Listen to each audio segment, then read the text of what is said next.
Chapter 6. We're kind of moving at a snail's pace here, but good information. So, Bir Inyan, to explain the matter further.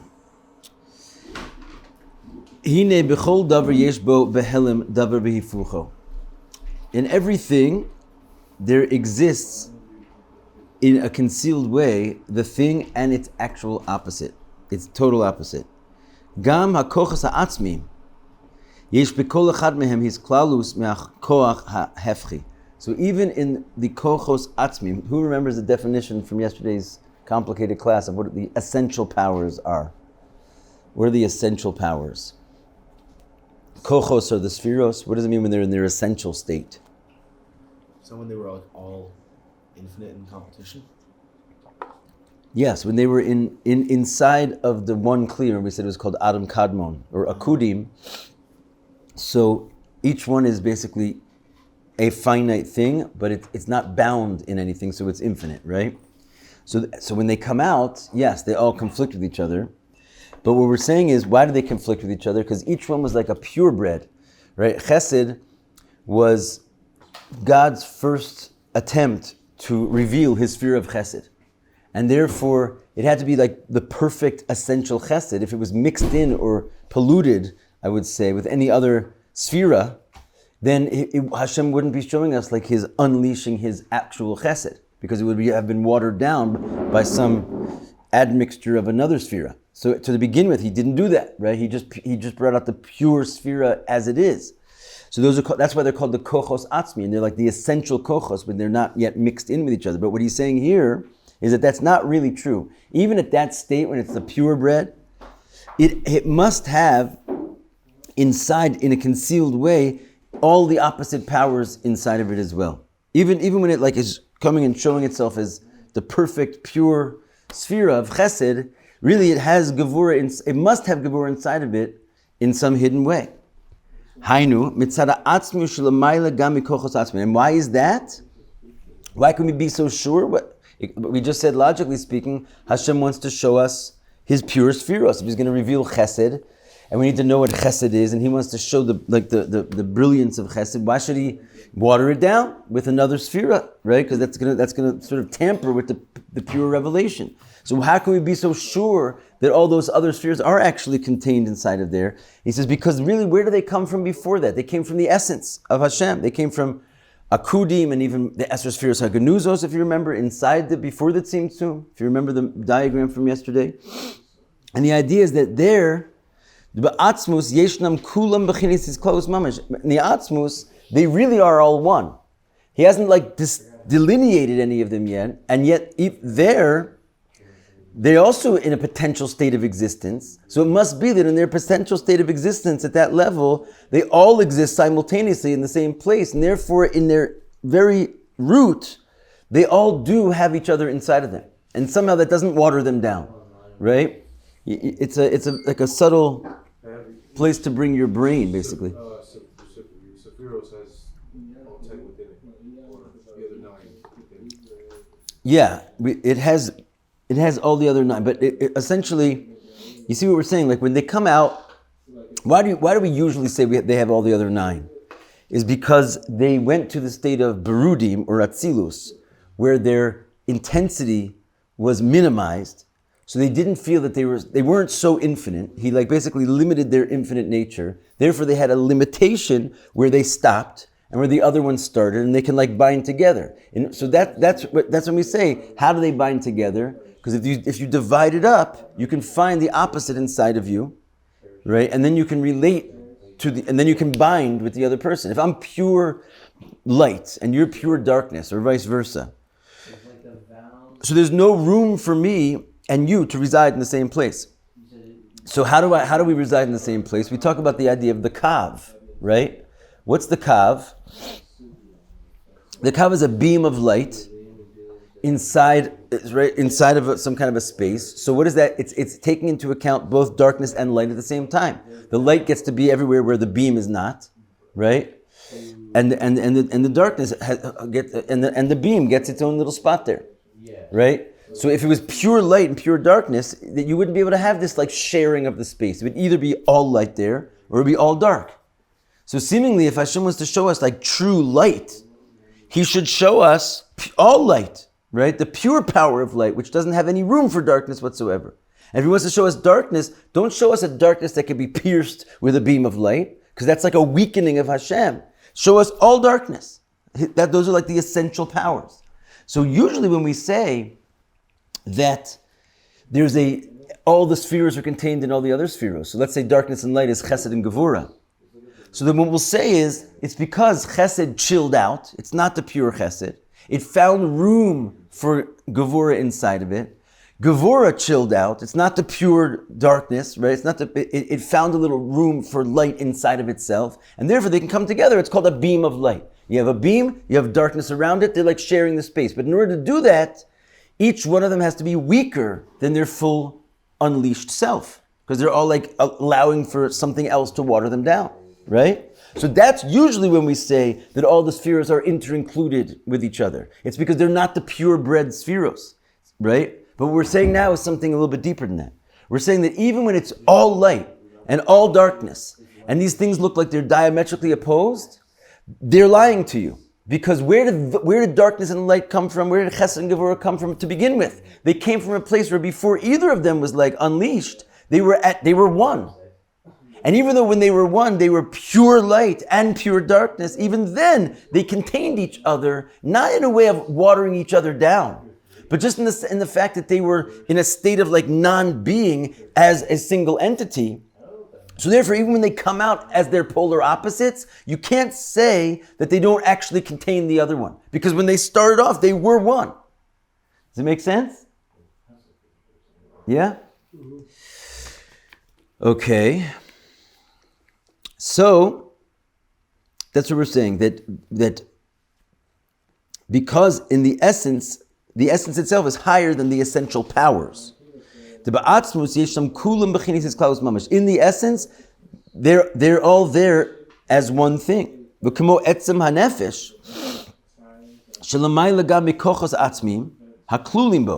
So he's basically saying, the same thing is true with our own soul. You also have 10 spheros, and your 10 spheros eventually cloaked themselves into a body. Before they cloaked themselves into a body, they were beyond the body. And they were beyond the body in many stages. First, they were beyond the body in Yitzira, and in a higher level in Bria, in a higher level in Atzilus. In other words, just like God's own powers come down and go through this contraction, your soul goes through the same thing. So he's just saying that when it comes to the essence of the soul itself, it's also higher than the powers of the soul, right? You have basically, just like we drew on the board yesterday, the ocean. Plus, you had this little drop of water in the ocean, which contained the 10 spheros in their source. Your soul also, it has like the essence of the soul, and then the powers of the soul are something which are contained inside the essence. The fact that you have intelligence and emotion and all your 10 spheros, that's not entirely you, right? There's something beyond that part of you, which is just your essence, which is beyond any description, just like God. And yet, because your soul wants to express itself, it carries, as it were, these 10 potential powers. And eventually, the essence of your soul is going to be less pronounced than the 10 powers. When I look at you now, I see only your 10 powers, your intellect and your emotion. Your essential powers, we call them the chaya and the yechida, and they're sort of something like that do not come to the surface. But to begin with, it was the other way around. Your essential self was the real you, and your essential self had the potential of dressing itself up in these 10 powers, right? And so the same thing is true over there. When the powers came out, they were first going to come out in the kochos atzmim way, where each one was going to be infinitely distinct and powerful. And yet, even before they came out in that way, they were bound inside of your essence as one. So all of your 10 powers had an original place where they were actually inside the essence as one. And therefore, even when they come out, as distinct as they can be, eyesight is not hearing, and hearing is not your heartbeat and your emotions, but they all really have each other inside of them, because they start off as simply one thing. 9. B'sham hem b'chines hisklalus mamish, Shari ein sham kochos pratim klal. And what we're saying is, how do you know they're all really one? And again, this is like a really subtle point. This is like so much of Hasidus is like based on this very idea, which is kind of the union of the world with God. And if you get like up into like the higher echelons, this is where we're trying to touch on this. We're saying that the world clearly comes out of God, and therefore at some level the world was in God. But if you say the world was in God in the same form that it is when it came out, then you would be putting a plurality on the Creator Himself. Right? If the many comes out of the one, and when it was in the one, it was many too, right? Then you have to say that God Himself is made up of parts, or there's parts inside of God, and we don't believe that. We believe God is one. So if God is one, and then the parts come out, then there's another mistaken conclusion you can come to, which is that the parts are separate and distinct from God, and they weren't really inside of Him. They sort of originated outside of Him, and therefore the oneness of God is like over there, and the world doesn't have that in it, right? Because you want to basically, it's very hard for us to understand how something could be one and many at the same time, right? And yet that's exactly what we're trying to explain. If you take the many to its like logical conclusion inside the one, it's still there, but at that place they're all one. And therefore, even when they come out and they look as distinct, as separate as they can, it's lying to you. Because I know where you came from. You are all one. In which case, every part of you is in the other, is in the other guy, and every part of him is in you. Because at one point, you weren't two things. Right? It's kind of like the stem cell, right? It's like all the potential cells that could become an eye or an ear, they started off as one. Right? And at that level, Ein Sham Kochos Pratim Klal. There are no individual parts. Af lo kamo kochos atzmim. They're not even individual at the state of being essential powers, where they're like purebreds, right? At Shem Bilti Metzias Nikeres Mekom Mekom Hem Bechines Kochos. Because the Kochos Atzmim are basically the Kochos as they are in Ak. That's why I went yesterday and I spent quite a bit of time trying to break this thing down, because we're going to be referring back to it, right? What are the kochos atzmim again? The essential powers are the powers as they are inside of Adam Kadmon before they separate. So at that level, right, there are 10 lights in one vessel. That's what we called it. So there are actual individual powers there. It's just that you don't see them yet because they haven't come out. But they are there. But what we're saying is there's something even higher than the kochos atzmim. There's the essence itself. Before they even come 10 lights into one vessel, they were in a previous state we could call, let's say, the Eser Kochos HaGenuzos, the 10 hidden powers. Where there, you can't even make out 10 different lights in one vessel. They're all one at that point. Gam ze enu shayach lomer sham. Even this the notion of the essential powers is not relevant to say in the essence itself. Mekom mekom behechrech lomer shu nosei kol hakochos. And yet, even though they don't exist, any shred of evidence of them is not there, you still have to make the claim that the essence is carrying them. Because they're going to come out. They're going to appear. And when they appear, they're not coming from nowhere. Right? Because from the essence, all the powers do essentially come out. And therefore, what do we have to say? That they all are there in a way where it is all literally one thing. There is no distinction between them, and yet they're there.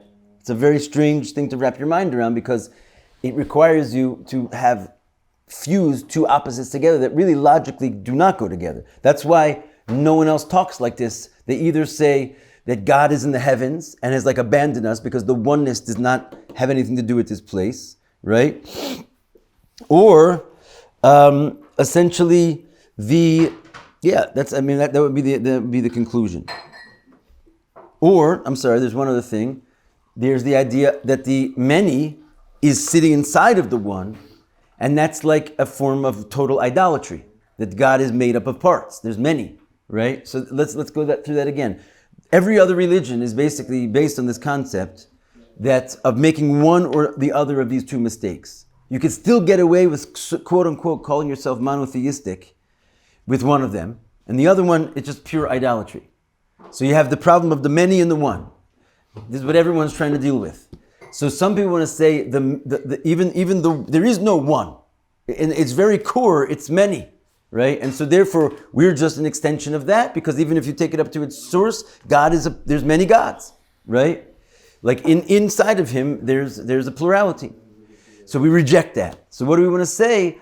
The other mistake you can make is that clearly in this place, it's many. And I'll grant you the fact that this many came out of the one, but if the one is truly one, and the many is, you just got through saying, it's not many, right? It's not idolatry. So therefore, the oneness exists in some other plane, right, of reality, which does not really mix in with this one. And that's why people say, like, the God of the heavens, like he's up there, where I believe that in pure, simple oneness, it's just not here. And therefore, God doesn't really mix in with my life. He's not involved in the details down here, because he's like relegated to being God. He's one.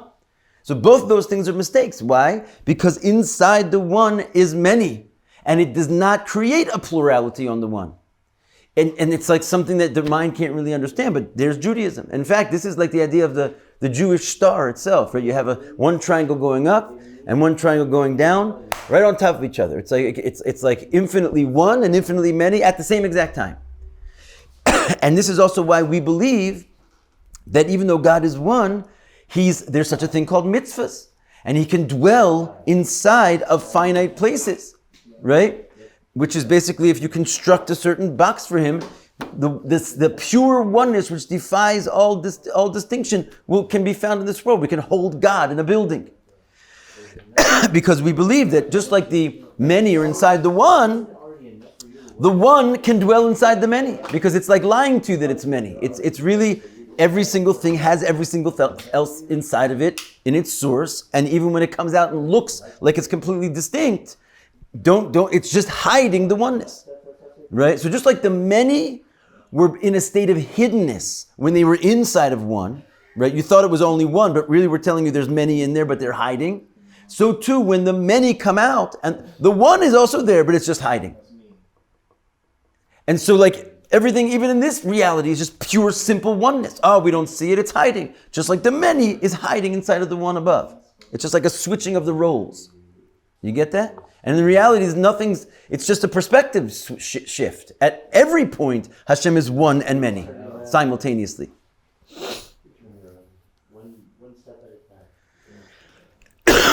Okay, and therefore we have to say that even though these powers, the spheros, the things, as they come out in details, look like a plurality, yesh behelim b'kol koach ma'koach hefki. Every single thing has in potential its polar opposite inside of it. Mitzadis klalu shelehem shebechinas atzmis, because I know where you came from, and you can't lie to me. As much as you're going to like stand there like in opposition to something else, it's a facade. You started off as one thing with that something else. V'kamo shem bekochos hanefesh, kamo ken hu bechol davar, kamo mayim. So just like it is with your soul powers, right? That your emotions might look like they're polar opposites from your intellect, etc. So it is with everything in the world. Like water. Yesh bo behelim gam yisoda eish. Water has fire in it, according to this principle. V'kein eish yesh mi yisoda mayim. Right? Fire has water in it. There's no way that it doesn't, because at some point everything was one, and even when it separates, we know that it's not completely polar opposite to anything else, due to its root, its source. El shahu behelim. It's just that the opposite quality could be inside of you in a state which is extremely, extremely concealed, betachas hahelim, ultimately concealed to the point that it doesn't surface or show at all. The kamoshu begilui hari yisod hamayim hu mayim levad. And as it looks like to the naked eye, water is just pure water. And it actually cannot come together with fire. Try and put water and fire together, see what happens. And fire can't join with water. Externally, they are mamish polar opposites which reject each other. And why is that though? It's because the fire which is in the water is hidden to the point of complete concealment. It's unrecognizable at all, even to itself. In other words, the fire doesn't realize that it has water inside of it. And therefore, it's going to have an enemy, right? This is like, we're talking about sinas chinam. We're talking about why people reject each other, right? Like as a natural phenomenon, like you're just bad person. I got to stay away from you. And I'm not even aware myself that you are inside of me. And really, I'm rejecting myself. Because the nature of the separation of the worlds is such that the singularity from whence we all come gets hidden further and further and further to the point that it looks like you can actually have two things which are polar opposites.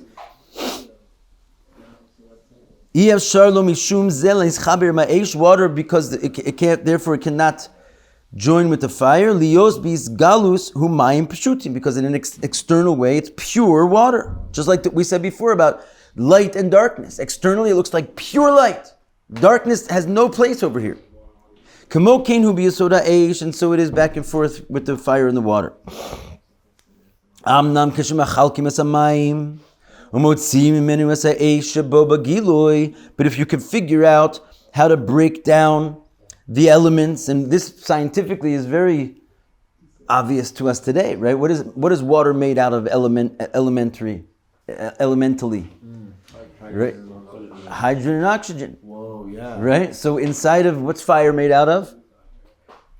There's definitely some oxygen in there, right? So the idea is that there's elements that they share. They look like mamish polar opposites. If you actually break them down with the visible eye, even with a microscope, you can see that there's elements of the opposite inside of each other. We already got, Baruch Hashem, to the science has aided the reality of Torah to be more clear to the world, that we actually have the power to break things down. And when we break them down, we can see that they share elements, even though they're polar opposites. And that's what he's saying. When you divide the water intrinsically, you can bring out the fire from it. When you divide water, doesn't it call it hydrogen bombs, whatever? Yeah. Divide hydrogen or something like that. Well, like if you have That's if you hydrogen go and oxygen, further. it's like you can, it's extremely explosive. reactive and fiery. Fiery, Yeah. right? So those same two elements produce fire, right? Fire. That's wild. Now, remember, this is like, we're going to see that Avram Avinu, before they had the microscope, I think, he was talking about this exact thing and people thought he was crazy. And also from the fire you can take out the water. This is what Avram Avinu wrote thousands of years ago in the Sefer Yetzirah. He said it very clearly. He just looked like a wizard. He says, "Hotzi eish mimayim umayim yesh." It says in the Sefer Yetzirah, take out fire from water and water from fire. And if you do that, then they're not polar enemies anymore. They're not polar opposites anymore. In other words, you can find your enemy inside of you, then you can bind with him. And by the way, this is what we say regarding man and woman. There's a whole mimer, I think it's in Parshas Chai Sarah, the Alter Rebbe explains, what would you think man and woman, those of you who are already Kabbalists, let me ask you, you're new to this game. You know what Chesed and Gevurah are, right? And like basically Chesed is like the giving and Gevurah is strict. What would you think on the surface? That man is what? More like Chesed or more like Gevurah? Whoa. I want to say Gevurah, but that makes me think it's Chesed. Exactly, because I set the question up like that. But you do want to say Gevurah, right? Because man is Gevurah, he's stronger. Gevurah means might. Chesed, right, is basically like the woman. You think of your mom, she's like so nice to you, right? She's soft. It's the opposite, right? From in their root, we say women are from Gevurah, men are from Chesed. So then why is it, pray tell, that the natural mind goes to this concept that the man is stronger, he's like bringing like the law and order into the house, the woman is like building the house with kindness and cuddling her children and protecting them. Mamash the opposite. And the reason is because that's the way Hashem designed it, so that they would be able to marry each other. Because if a woman was in her root was Gevurah, and she also demonstrated Gevurah all the time, and the man whose root was Chesed, and he also demonstrated Chesed, they'd be like fire and water, which burned and couldn't get together ever. So Hashem made it that the woman finds inside of herself the kindness, which is also inside of her, because even though her root is from Gevurah, we just got through saying, nothing is purely one thing. Everything has its opposite inside of itself. And so the woman projects the man's midah, and the man projects the woman's midah, so that they can bind and they say, oh yeah, we're not so opposite, we're not so separate. There's you and me, and there's me and you. We can get together. And this is why, Mamash, you can see this, right? Why does Kabbalah tell us that woman comes from Gevurah, when our senses tell us that she comes from Chesed? Because she is projecting in order to mate, basically, right? In order to come together. The function is that they should bind.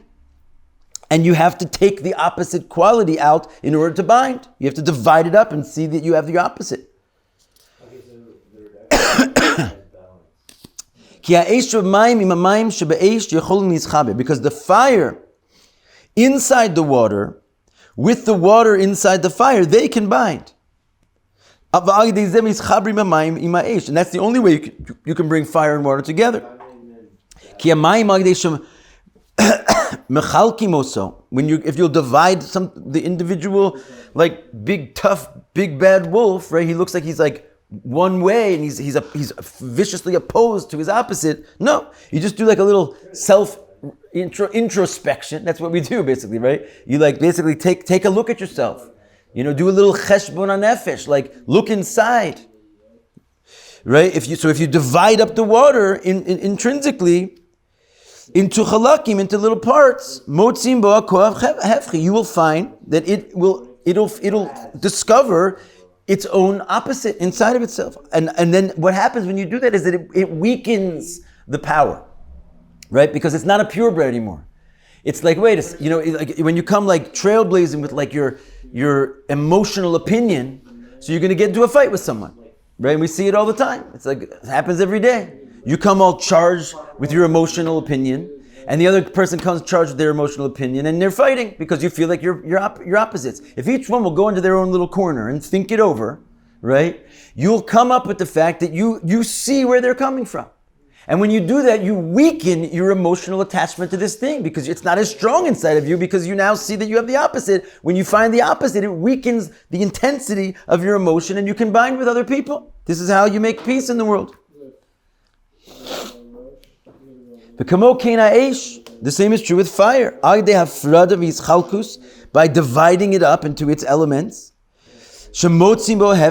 And you find suddenly does a little introspection, finds some water inside. It weakens the intensity of the fire, and therefore it can bind with water now. So going back to the end of the last chapter, we were talking about there's two different types of division. One is division for division's sake. It's I am all light, and you are darkness. We got to divide because we don't belong together. So that's a division of tohu. But this type of division, where it's a introspection type of division, where you go and divide one thing into its many parts, that's a division which creates unity. Because then you find the opposite inside of you, then you can bind with your opposite, and everybody comes together, a happy family. That's chapter 6. So he says, Bekitzer, he wraps it up in a little line at the end of every chapter. We didn't do the last one, but Bekochos atzmim, be'esh v'mayim, b'chol davar yesh, behelim gam hifucho. So in very short words, in the essential powers, or in fire, or in water, and everything in the world, it has its opposite inside, and by dividing it, right, v'giloi hahelim zeh, yochol nizkala, and revealing its hidden opposite, you enable them to come together. Okay, chapter 7. On we go. Hine kein hu b'yischalkus shebechochma. Shuma she'ose yischalkus b'chol davar muskal shebetechiles yizgaluso hu kenekuda klalis bli shum yischalkus pratim. So if you remember before, we were saying that chochma also has an element of division. Right? First, we wanted to say that division started in the midos. Remember the division of the letters? We had this long conversation about this. Letters, and they start to divide in the emotions.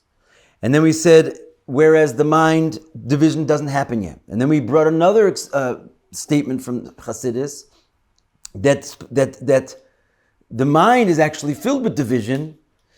And how do we explain it away? Because we said the mind is division compared to the will, which is above the mind. But compared to the emotions, there's no division. You remember this conversation? So then we said that, so there really is an intrinsic division in the mind, but we said that the type of division that's going on in the mind is a division which is for the sake of unity. And then we started to explain that really the mind is fully works by way of division. If you want to understand something, you have to break it down to its parts, right? Like every intellectual concept has like edges. And therefore it's limited and separate from every other concept. That even with, right? So now we're saying this type of division, the division of the mind, of chokhmah, is that you like sort of intrinsically and self-divide everything. Right? But remember, even there we said there's two forms of the mind, chokhmah and bina. And we said they both work with division, but they work with division in slightly different ways. Bina, which means to build, means you take a simple thing and you break it down and make many out of it, right? Chokhmah is basically you take the many things and you have to figure out how they're all one. There's two ways that chokhmah works, right? There's the chokhmah we said before the bina, and there's the chokhmah that follows the bina. The chokhmah before the bina is like a flash which just starts with the simplicity and the bina breaks it down. But we're talking about something else right now. We're talking about utilizing your chokhmah when there's already a bunch of messy pieces around. And what you do is you try and figure out how they all come together. You're like solving the puzzle, right? It's like almost when you learn Gemara, you just like have all these opinions and you have to figure out how it all comes together, like how it all makes sense, right? So you also have to use division. Chokhmah is not absent of division. It's just using its division to break everything down, to figure out how it all comes back to one. Your purpose of dividing everything when you use your chokhmah is to figure out how all these things were actually somehow making sense as one concept, right? But you can't come to that unity unless you divide, as we've been saying. And this is the idea that with Chokhmah, you break down every intellectual idea, every detail. When it first came out, it looked like it was a simple point, right? That this opinion, let's say of Rabbi Akiva, was just simple, and therefore it was diametrically opposed to the Chachamim, because I'm only looking at it like broadly. And the idea of putting your chokhmah onto it is that you have to break it down to its parts to realize that really there is no argument with the Chachamim. Inside of Rabbi Akiva, the Chachamim's argument is right there and vice versa. But when something strikes you at first, just in its general form, without the breakdown of the chokhmah, it automatically looks opposite from an opposing argument. Which seems the exact opposite of this concept. In other words, Chassidus is really good at this, right? Like Chassidus is sort of, it's called Torah's Shalom, oftentimes. It's the Torah of peace, because it takes the war of the Gemara and it shows you how really the rabbis aren't fighting with each other. The classic example, of course, is like the notion of when is Rosh Hashanah, right? So there's an argument. Rabbi Eliezer, Rabbi Yeshua. Rabbi Eliezer says Rosh Hashanah is the first of Tishrei, and Rabbi Yeshua says the first of Nisan, right? So that is like, you can't have more it's like fire and water. It's like either one is right and one is wrong. There's nothing to do here. So if you look at it in its basic state, each idea is diametrically opposed to the other. They can't both be true. When you put the chokhmah onto it and you start to subdivide everything into its parts, then you come up with, wait a second, maybe it is both true. Because we can say that one is talking about the world as it started in thought, and one is talking about the world as it started in speech. So yes, the Rosh Hashanah in thought is going to be in Nisan, and Rosh Hashanah in speech is going to be Tishrei. And therefore these fire and water, which before could not reside in the same place, now they complement each other. They need each other because they're both right. And you can only do that by like breaking each one down. Saying like, what do you really mean by this? By using your chokhmah, by using your intellect, you break down each one into many parts, which are already intrinsically in it, but they're hiding. Right? Right? Whenever you're going to come out with any idea, if you really break it down, you will find even your opponent's idea within inside of you. And you can be sure that the opposing idea is there, because philosophically you know now that everything has its opposite, because it all comes from the atzmus. So if you sit there and break it down long enough and hard enough, you will find it. Every intellectual concept, and every idea, it has many parts, and many of those parts will automatically wind up being opposite. And if you break it down really, really good, on all the details, each little thing, each idea will come out in many versions, right? And we'll like, in any one idea, if you break it down long enough, you will find that it has all kinds of subdivisions, and some of them are going to be oppositional to each other, even though they start off in the same idea. It's just that each one, when it comes out of its klal, it's going to have a unique reason why this expressed itself like this, and this expressed itself like this, etc. Or sometimes one idea will engender two opposite details to come out. And either way you look at it, those oppositions are not therefore oppositional to each other. They strengthen and help each other. Like we said before about the analogy of the Rosh Hashanahs. In other words, not only are these two rabbis not totally arguing with each other about the reality of creation itself, they're aiding each other to understand that there is such a thing as a beginning in thought, and then a beginning in deed, and each one now needs to know about the other one's opinion, and they actually both totally agree with each other.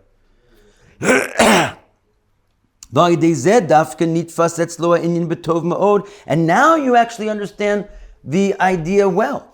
Because when you just thought that these two rabbis were arguing with each other, you were in a state of confusion. When you break them down, you realize each one contains the other one. Now, not only do you understand each, you can handle each one separately, you know the whole general idea in full because of the intrinsic divisions that you made.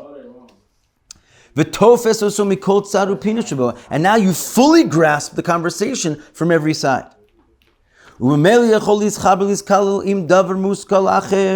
And therefore automatically you'll be able to come together with an opposing opinion. And so basically this is what you want to do with every single person and conversation in your life, right? You don't want to basically just say what's yours and yours, what's mine is mine. Remember we talked about the other day. It seems like you'll be like a decent guy if you just say, let's agree to disagree. And that's what it says, shali, shalach, shalach. What's mine is mine, what's yours is yours. And zo mida beinanis, it says in the Mishnah. This is like a middle ground. You could I'm not saying what's yours is mine. You're not saying what's mine is yours. We're not going to fight like that. You just take your side, I'll take mine. And then the Mishnah goes on and says what? Zo mida sdom. Some people say this is the midah of sdom. What is sdom? The exact concept of tohu, right? They couldn't handle each other whatsoever.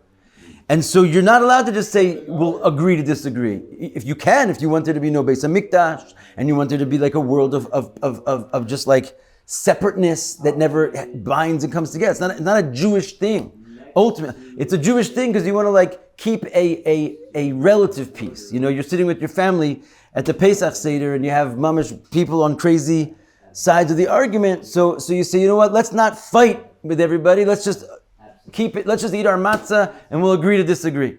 But that's not peace, right? It's just like it's like a Cold War, right? You're not engaging in the battle so that you just keep things quiet, which maybe could arguably might be the right thing to do until you can sit in your corner and meditate, do a little self-inspection, right? What is the word? Self-reflection, introspection. And then what you will do is when you take your own attitude and you divide it up into many parts, you'll be like, oh, wait a second, you're right. Rosh Hashanah is in Tishrei. And the other guy will be saying, oh yeah, you're right, Rosh Hashanah is in Nisan. I'm just thinking about it like this and you're thinking about it like this because it's a broader conversation. It's not so simple. When you break it down, you realize that not only are you not arguing, but you need each other. And this is how that you can't just say what's yours is yours, what's mine is mine. It's not a way to go through life. You have to do the introspection and create a harmony with the people in your surroundings. This is a tremendous power that God gave us with our mind, that we have the ability to break things down into many, many parts. So that they can eventually come together and you can understand the whole. Where does it come from in the mind? What is this power that the mind has? It's the power called bittul, right? Now, not everybody's going to use their mind in this way. You can use your mind in order to create further divisions, right? To build up your own arsenal. And you justify yourself and your position against your fellow's position. That's not called introspection. That's called full defense mechanisms, right? So the mind doesn't have to have bittul. And that's really what midyan is, right? Midyan is the opposite of chokhmah in the side of klippa. So it's the improper use of the mind. It's the concept of using mind, which is designed to break things down and be bittul. But instead of using it for that, we find that it's used for the opposite, for making separation for separation's sake. And if you looked at yesterday's Chumash, it's mamash right in there. What was the sin of Midian? If you looked at Rashi on yesterday's Chumash, which the HeChaltzu was in yesterday's portion, Rashi says, why wasn't Moab? We talked before about they made the Jewish people sin and so forth, but that's really not the key thing about what's disgusting about Midian. Rashi says, why wasn't Moab equally punished? They also, the whole thing was from Moab, right? They hired Bilam and everything. Why didn't they get punished? It says because Moab had a reason for being afraid of us. We were about to go and conquer them and come through and destroy them, right? We had permission, so to speak, to mess with them. So they were trying to defend themselves. Now they were wicked and God wanted them to be destroyed and so forth. So they didn't have much ground to stand on, but they at least had some justification for wanting to stop us. Midian, it said they entered into a fight which was not their own. We had nothing to do with Midian. They were on the side. We weren't going to come bother them. They had nothing to do with the conversation. They just wanted to get involved in a fight. Because that's what Midian is. It's let's just divide and pick sides and pose people against each other just cause. Because it's fun, because we're the clip of Midian. So this is using division for division's sake. Where you can see here that the purpose of the mind, which is a divider, right? The mind is really, really keen on dividing. That's how the mind works. But it's dividing for the sake of unification. It's really because of its bittul, its sense of self-nullification. We're on page 10. 1, 2, 3, 4, 5, 6, 7 lines down. And this is a very classic line, which the whole mimer can be summed up in this one line, which is from the sages in their beautiful way that they just said things perfectly. The mimer Zal says, Liolam yehi adam rach kekana v'al yehi kasha ke'eres. It says a person should always be soft like a reed and not hard like a cedar tree. The davar akasha, because something which is hard, but because of its thickness and its self-aggrandizement, it cannot be swayed, right? It's it knows better. It's made its firm opinion and it cannot be swayed, right? But at the same time, if you have too much sway, then you believe everything you hear. You have to filter out what you hear. There is a truth to that in terms of the sense of when you're dealing with good and evil, right? In other words, when it comes to, and how do we know what good and evil is? Because the Torah says so, right? So in other words, when it comes to your godly soul, it's kind of a complicated matter. In what you're saying is that in another person's godly soul, they're going to come from a different perspective, and that's why you have this Ashkenazi and Sephardi, and they could be fighting with each other. Or another way of putting it is Reuven, Shimon, Levi, Yehuda. We have different tribes. We see things, Hillel, Shammai, right? There's different tribes, right? And so in that sense, if you are strong, so you are promoting evil, because the other person is not wrong.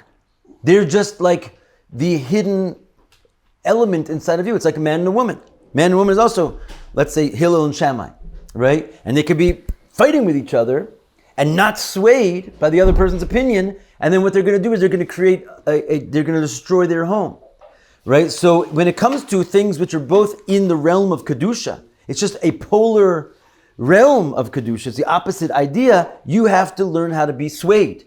You have to find the part of inside of it. Doesn't mean you give up your identity entirely. It means you weaken the intensity of your identity, because it should be weakened, because the truth is it's not as pure as your identity is not as pure as you think it is. You actually have a woman inside of you. You have your wife inside of you. She's there. Because in the source of all things, you were one.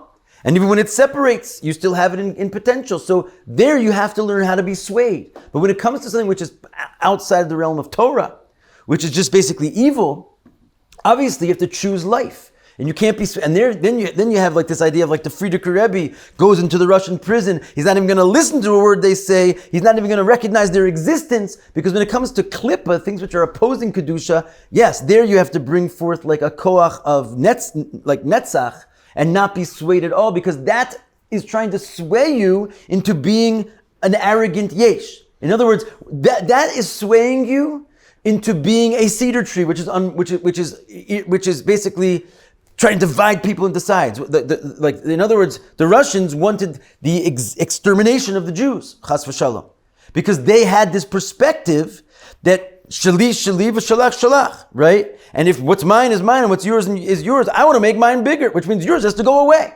Midas sdom, right? So when you're being stubborn in kedusha, you're actually being stubborn to remove an arrogant level of stubbornness, which doesn't belong there. But if you're stubborn in kedusha itself, when your opponent is not evil, he's just not you, then you have to be swayed. So is it okay, let's say, if a rabbi is giving a speech, to disagree with like some stuff he says, but agree with some stuff he says? It's okay, but the point is, and of course, we're all going to wind up coming down on different sides of an argument. But if you're going to say, I disagree with this thing that you said because it's essentially wrong and it has no place in the world, either the rabbi made a mistake, in which case he himself has to backtrack because what he said is contrary to Torah, or you have to say, I understand that argument. It makes sense. It's just that, like, at the end of the day, I'm not going to rule that way, but it's not because you're wrong. On the contrary, Elu ve'elu divrei Elokim chaim. These are both words of the living God. It's just that we have to lead, we have to paskin, and I'm going to paskin as fire, you're going to paskin as water, but I know that there's fire inside of me. And when does that actually come up? Because b'di'evet, I'm going to do what you do. In a situation, like, say we only make one bracha on the tefillin. This is a practical halacha that we learned together. We only make one bracha on the tefillin. Some people make a bracha on the tefillin of the arms and then the tefillin of the head. So you could say, like, you're wrong. There's one bracha, not two. And we're gonna take out our swords and we're gonna kill each other over which bracha to say, right? Or you could say, I'm gonna paskin that there's only one bracha. You want to paskin that there's two brachas. You have a beis din that's going to like settle you with that fine. And not only am I accepting that, I will paskin like you on certain occasions. When I'm putting on my tefillin and somebody else suddenly comes to the shul and says Baruch Hu, and I am going to say Baruch Hu with them. So now I've interrupted my bracha. Now I have to make a second bracha. What gives me the right to make a second bracha? You. Because you are part of me. I also think there's two brachas now suddenly. I'm like, just like you. So you don't have to argue with the rabbi and say, you're wrong.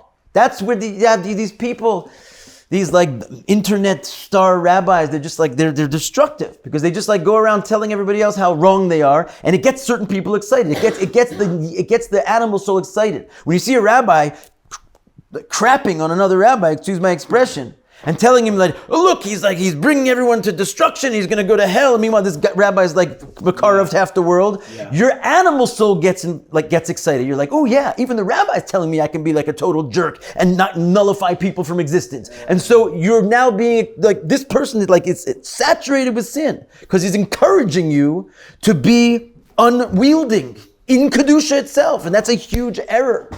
He should find the truth in the other person. But now in his mind, he thinks that this other person is opposing kedusha entirely. And you know why he thinks that? Because he hasn't broken himself down enough to realize that he actually agrees with this other person. He hasn't used this chokhmah. He hasn't used this bittul. So everybody has to sit in their corner and think this thing over so we don't destroy the world. Okay, we're going to hold here.